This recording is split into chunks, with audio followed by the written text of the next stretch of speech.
പിണറായി വിജയൻ എന്റെ ഹീറോ ആക്കിയ ആദ്യ പോരാളി. PJ ആർമിയെ റെഡ് ആർമിയാക്കിയത് P ജയരാജൻ സ്തുതിഗീതം. പോരാളി ഷാജി ഒഫീഷ്യൽസ് MBയുടെ അനുയായികൾ. ചെങ്കോട്ടയും ചെങ്കതിരും ചുവപ്പ് സഖാക്കളും ആര്? പോരാളി ഷാജിമാർ എല്ലാം പരസ്പരം പോരടിക്കുന്ന കണ്ണൂരിലെ ജയരാജന്മാരുടെ വ്യാജ സന്തതികളാണെന്നാണ് കോൺഗ്രസ് നേതാവ് ചെറിയാൻ ഫിലിപ്പ് ആരോപിക്കുന്നത്. സോഷ്യൽ മീഡിയയിൽ ഇടത് സൈബർ പോരാളികളുടെ ചരിത്രവും ചെറിയാൻ വിശദീകരിക്കുന്നുണ്ട്. മുമ്പ് CPM-നൊപ്പം ചേർന്ന് നിന്ന് പ്രവർത്തിച്ച നേതാവ് കൂടിയാണ് ചെറിയാൻ ഫിലിപ്പ്. വടകരയിലെ കാഫിർ പരാമർശത്തിൽ പ്രതിക്കൂട്ടിലാണ് പോരാളി ഷാജിയും അമ്പാടിമുക്ക് സഖാക്കളും. ഇതിന്റെ പശ്ചാത്തലത്തിലാണ് ചെറിയാൻ ഫിലിപ്പിന്റെ വിശദീകരണം.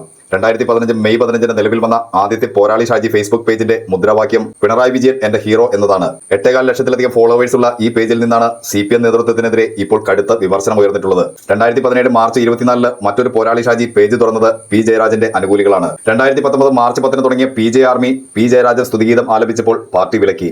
2021 June 25 PJ army group red ആർമിയായി മാറി. പിന്നീട് MB ജയരാജന്റെ അനുകൂലികൾ പോരാളി ഷാജി ഒഫീഷ്യൽ എന്ന പേജ് തുടങ്ങി.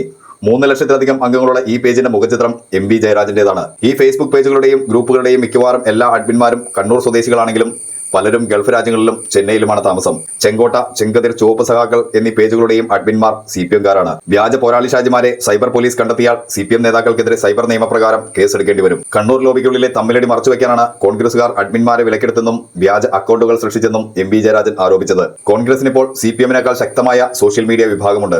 ലോക്സഭാ തെരഞ്ഞെടുപ്പിൽ ആരെയും അപകീർത്തിപ്പെടുത്താതെ മികച്ച രീതിയിൽ ആശയപ്രചരണം നടത്താൻ കോൺഗ്രസ് സൈബർ വിങ്ങിന് സാധിച്ചിരുന്നു. സ്വന്തം പാളയത്തിലുണ്ടായ അന്തചിത്രത്തിന് കോൺഗ്രസിനെ പഠിച്ചിട്ട് കാര്യമില്ലെന്നാണ് ചെറിയാൻ ഫിലിപ്പ് ഫേസ്ബുക്കിൽ കുറിച്ചത്.